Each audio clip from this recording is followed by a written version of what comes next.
যাই হোক, আমি ইন্দো পাক সংস্কৃতি থেকে এসেছি, যেখানে আমরা কোরআন তেলাওয়াতের খুব কদর করি, আয়াত নিয়ে চিন্তাভাবনা করা ছাড়া।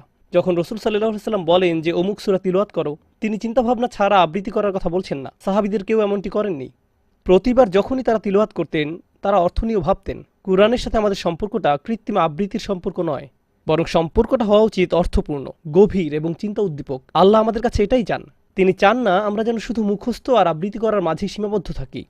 তিনি চান আমরা এই বাণীগুলোর সাথে যেন গভীরভাবে যুক্ত হই, যার ফলে এই বাণীগুলো যেন আমাদের হৃদয়ে প্রবেশ করে। সুতরাং কোরআন শিখুন, মুখস্থ করুন, তিলাওয়াত করুন। তিলাওয়াত করার সময় এর অর্থের দিকেও খেয়াল রাখুন, তখনই এর উপকারগুলো জীবনে প্রতিভাত হয়ে উঠবে। এটি কোরআনের সর্ববৃহৎ সূরা। এখন আমি সংক্ষেপে সূরা বাকারার কিছু বিষয় নিয়ে কথা বলতে চাই ইনশাআল্লাহ। আমি কয়েকটি হাদিস বর্ণনা করেছি এই সূরার কিছু গুণাবলী এবং গভীর সৌন্দর্য সম্পর্কে কিছুটা ধারণা লাভ করার জন্য, এমনকি রাসূল সাল্লাল্লাহু আলাইহি সাল্লামের সময়কাল থেকেই। কিন্তু এই সূরার আরেকটি ব্যাপারেও আপনাদের জেনে রাখা উচিত। এই সূরাটিকে খুব সহজেই 9 ভাগে ভাগ করা যায়। এটি একটি দীর্ঘ সূরা, আয়াত সংখ্যা 286। এর রয়েছে 9টি অংশ। আমি আপনাদের নিকট এই 9টি অংশের পরিচয় তুলে ধরব এবং কিভাবে সবগুলো অংশ একটি আরেকটির সাথে সম্পর্কযুক্ত তা উপস্থাপন করব। প্রথম অংশে আল্লাহ কোরআনের শ্রোতামণ্ডলীকে 3 ভাগে ভাগ করছেন। যারা কোরআনের দাওয়াতের সম্মুখীন হয়েছে, যারা কোরআনের প্রতি বিশ্বাস স্থাপন করেছে, 2 যারা কোরআনকে একেবারেই অস্বীকার করেছে, 3 যারা ঈমানের দাবি করে কিন্তু আসলে তাদের ঈমান নেই, মুনাফিকরা।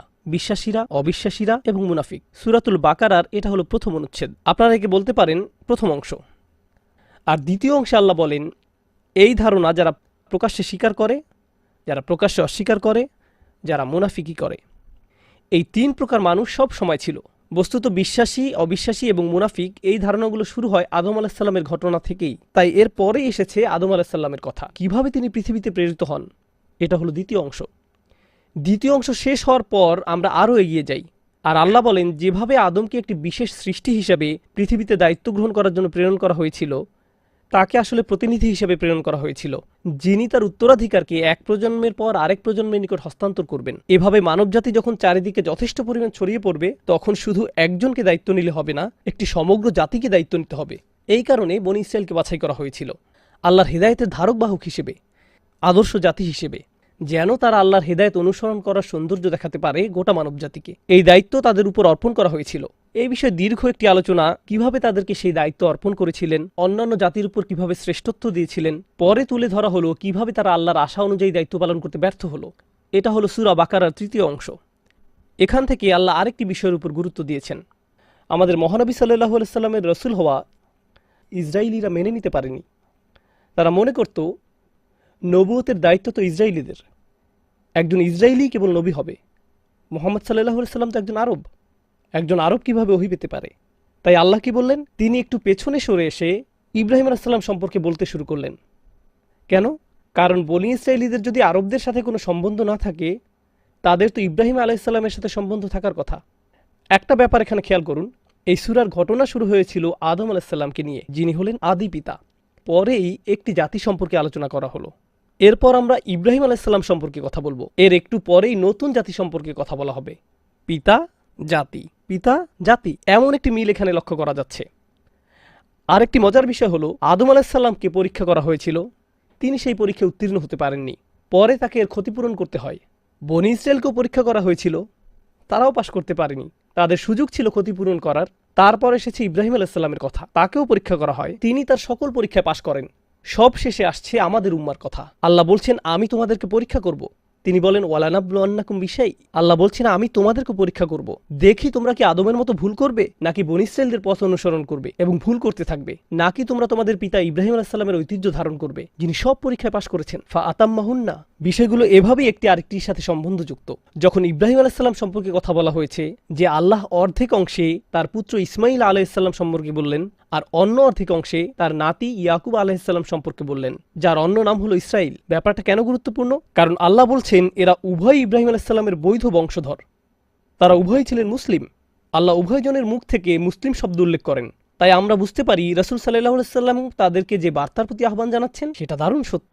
যখন তোমরা ইসরায়েলিরা রাসূল সাল্লাল্লাহু আলাইহি সাল্লামকে আরব হওয়ার কারণে প্রত্যাখ্যান করছো, তখন ইবলিসের সাথে তোমাদের খুব একটা পার্থক্য নেই, যে আদম আলাইহিস সালামকে অস্বীকার করেছিল তাকে মাটি থেকে সৃষ্টি করার কারণে।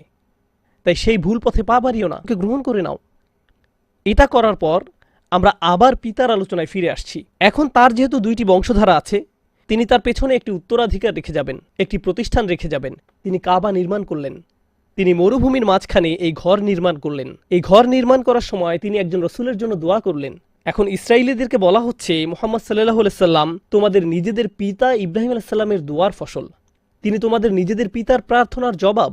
মুহাম্মদ সাল্লাল্লাহু আলাইহি সাল্লাম হলেন ইব্রাহিম আলাইহিস সালামের উত্তরাধিকারের পরিপূরণ। তাকে তোমাদের নবী মনে করা উচিত, ঠিক যেভাবে তোমরা ইব্রাহিম আলাইহিস সালামকে মানো। এরপর তারা কাবার পরিবর্তন দেখতে পেল, কারণ রসুল সাল্লাল্লাহু আলাইহি সাল্লাম জেরুজালেমের দিকে মুখ করে নামাজ পড়া বন্ধ করে দিলেন। এই আয়াতগুলো নাজিল হওয়ার কারণে তিনি মক্কার দিকে মুখ করে নামাজ পড়তে লাগলেন। কাবার পরিবর্তনের পর এখন যেহেতু রাজধানী পরিবর্তন হয়েছে, যেটা আগে জেরুজালেম ছিল, তখন ইহুদিরা মনে করত আমরা আসলে ততটা ভিন্ন নই। এখন আমরা মক্কার দিকে মুখ করে নামাজ পড়ছি। তারা ভাবলো এরা তো এখন নতুন জাতি, আল্লাহ নতুন জাতি হিসেবে আমাদের উদ্বোধন করলেন। কুনতুম খায়রা উম্মাতিন উখরিজাত লিন-নাস, সূরা আল ইমরানে এসেছে। এখন বলা হচ্ছে ওয়াকাযালিকা জাআলনাকুম উম্মাতান ওয়াসাতা, আমি তোমাদেরকে মধ্যমপন্থী সম্প্রদায় করেছি, তোমরা এখন নতুন জাতি। এখান থেকে ইয়া আইয়ুহাল্লাযীনা আমানু ব্যবহার শুরু হয়ে গেছে, তোমরা যারা ঈমান এনেছো। এভাবে অফিসিয়ালি মুসলিম উম্মাহকে সম্বোধন করা হচ্ছে। নতুন জাতি গঠিত হলে তার জন্য একটা রাজধানী থাকা চাই, যেটা হলো আমাদের কাবা। তার জন্য আবার উদ্বোধনী অনুষ্ঠানের আয়োজন করতে হয়। জাতিসমূহের যেমন স্বাধীনতা দিবস থাকে, আমাদের দেয়া হয়েছে স্বাধীনতার মাস, কোরআনের মাস, রমাজান মাস। সেই মাসের কথাও এই সূরায় অবতীর্ণ করা হয়েছে। কাবাকে কেন্দ্র করে যে ধর্মানুষ্ঠান আয়োজন করা হয়, তার নির্দেশনাও এই সূরায় অবতীর্ণ করা হয়েছে, রসুল প্রদান করা হয়েছে। সুতরাং এখন আমরা পুরোপুরি নতুন একটি স্বাধীন জাতিতে পরিণত হলাম, যে জাতি তার নিজের জন্য নির্ধারিত পরীক্ষাসমূহের সম্মুখীন হবে। এটা হলো পরবর্তী বিষয়বস্তু। এরপর এই সূরা বাকারার বিশাল একটা অংশ জুড়ে অনেকগুলো আইনকানুনের কথা উল্লেখ করা হয়েছে। এই আইনগুলো রোজা নিয়ে, হজ নিয়ে, তালাকের আইনকানুন, সামাজিক আইনকানুন, প্রাথমিক কিছু উত্তরাধিকারের আইনের কথাও এসেছে, জাকাতের কথা এসেছে।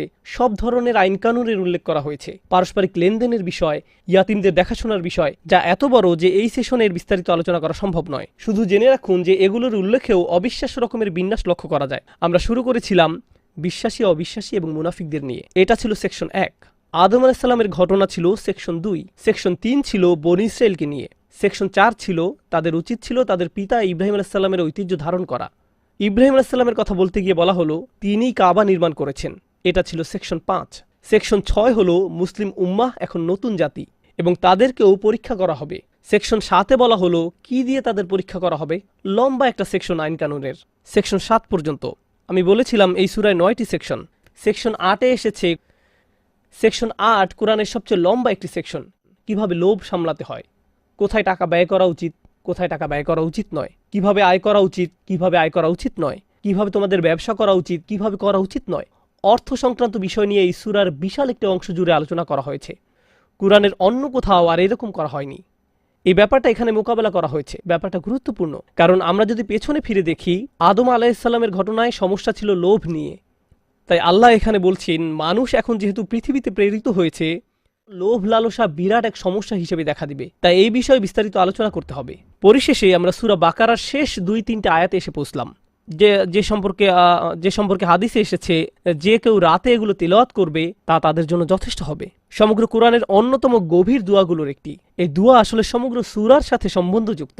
আমরা আসলে আল্লাহর নিকট দোয়া করছি আমাদের উপর যেন সেরকম বোঝা চাপিয়ে না দেন যেমনটা তিনি আমাদের আগে আসা জাতির উপর অর্পণ করেছেন এবং শেষে তারা এর প্রতি মুনাফিকি আচরণ করতে থাকে।